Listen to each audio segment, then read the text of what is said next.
नमस्कार मैत्रिणींनो, कसे आहात? मी आज तुमच्यासाठी पिझ्झा बेसपासून झटपट असं डॉमिनोज स्टाईलमध्ये काय घेऊन आलेली आहे माहिती? गार्लिक ब्रेड किंवा गार्लिक पिझ्झा स्टिक्स असंही बोलू शकता त्याला, किंवा तुमच्या पद्धतीत तुम्ही काही बोलू शकतात. तर खूप छान लागतं. कधी तुम्हाला जर खायची इच्छा झाली तर तुम्ही घरातही बनवू शकता. तर पिझ्झा बेस अवेलेबल असेल तर करा तुम्ही. तर आधी मी अमूल बटर घेतले, थोडंसं मेल्ट करून घेतलेलं आहे. आणि त्याच्यामध्ये मी लसूणच्या पाकळ्या होत्या 7-8, त्या मी किसून घेतलेल्या आहेत, ते घातले. कोथिंबीर घातलेली आहे बारीक चिरून, थोडंसं ऑरेगेनो घातलेला आणि चिली फ्लेक्स घातलेला आहे. हे सगळं मिक्स करून घेतलेलं आहे आणि मिक्स करून झालं, ह्याची पेस्ट केलेली आहे बघा, छानपैकी तयार झालेली आहे.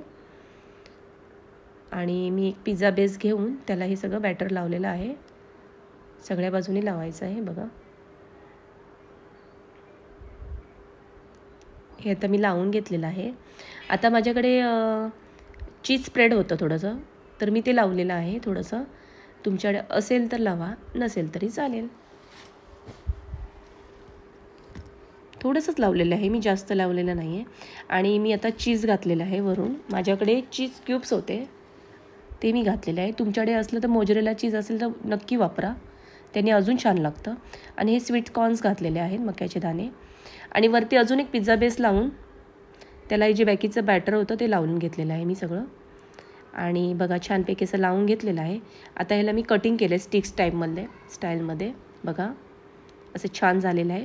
एका प्लेटीला मी सिल्वर पेपर लावून घेतलेला आहे. आणि ही कढई 5 मिनटं आधी गरम करून घेतली होती. त्याच्यानंतर मी ह्याला बेक करून घेतलेलं आहे 10-15 मिनटासाठी. आणि हे असं झटपट तयार झालेलं आहे. त्याच्याबरोबर मी खायला लावून खायसाठी टोमॅटो केचप घेतलेला आहे. आणि एकदम सुंदर लागतं हा. करून पहा, नक्की करून पहा. जर आपल्याकडे कधी झटपट खायची इच्छा झाली तर हे झटपट होणारी रेसिपी आहे, करू शकता. आणि बघा, मोजरेला चीज असेल तर अजून छान झालं असतं. तर तुम्ही ह्या पद्धतीत नक्की करून पहा. बघा, मस्त झालेलं आहे छानपैकी. आणि खायला पण खूप सुंदर लागतं. हे बघा किती छान झालेलं आहे, मस्त असं तोंडाला पाणी सुटणारं अशी रेसिपी आहे. तर नक्की ही रेसिपी करून पहा या पद्धतीत. आणि कशी झाली ती मला सांगा. आणि माझा पूर्ण व्हिडिओ बघितल्याबद्दल तुमचे आभारी आहे. असेच माझे व्हिडिओ पाहत राहा आणि माझ्या व्हिडिओला लाईक आणि सबस्क्राईब करा. धन्यवाद.